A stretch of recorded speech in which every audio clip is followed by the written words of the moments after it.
Good morning and welcome to another episode of Ioniq Travels. This morning I thought I'd show you how the heating can be set to actually come on whilst you're finishing off your charge first thing in the morning, so you get into a nice warm car. And of course you can do this any time of the day, so if it's particularly cold in the night time, you can also set it by the clock that I'm going to show you for any departure time actually. So first of all, we need the car switched on. Need the home screen. The home screen will be on rather, and then go into EV. Obviously you can come out of EV and use the EV button down here on the heating. It makes no difference whatsoever. Now you've got your buttons, the four buttons at the bottom there. You need charging and climate settings. And you'll see there what it gives you is a start driving time. So if you know you're leaving at 7:20 in the morning, as I did this morning, then basically what you can do is you can set it for the days that you're leaving. You can set a temperature there, and you can set for the window to demist. The way you do that, press the like the cog wheel at the end, and then you get this screen. So you set your departure time. It's quite simple. You want to move the time up or down, you adjust it like this. Okay, and it goes in 10-minute increments here.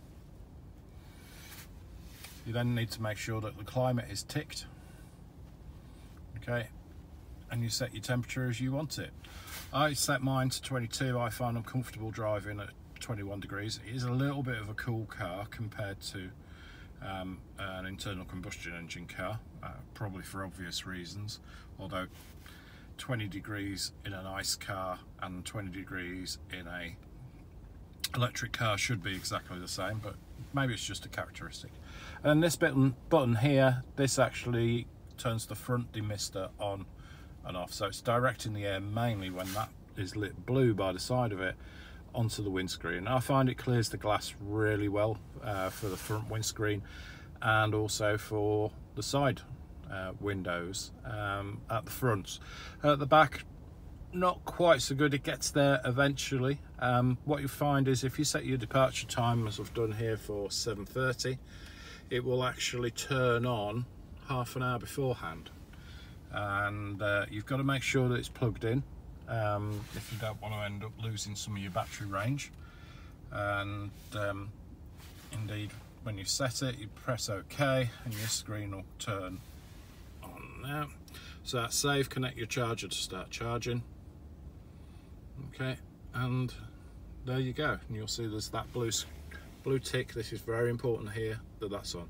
You want to turn it off, just tick the blue tick. Turn the bottom one on. Let's turn that off. Yeah, and you'll see I've got, for coming home tonight, I've got that ticked for 5:30 in case it is quite cool when I come home tonight. Although I've got that one set to 21. Maybe I'm feeling braver on an evening time, who knows. You do have an option to charge now or charge on schedule.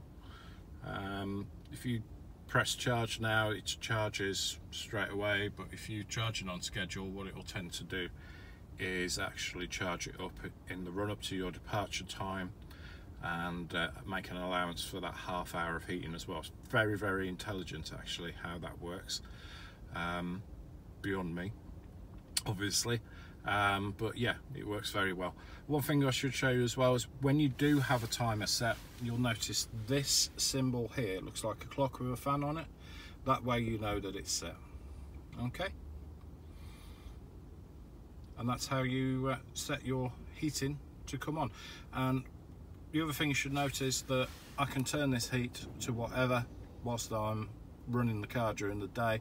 It does not affect this. You will still get 22 degrees when that timer kicks in, or 21 degrees as I've set for this afternoon.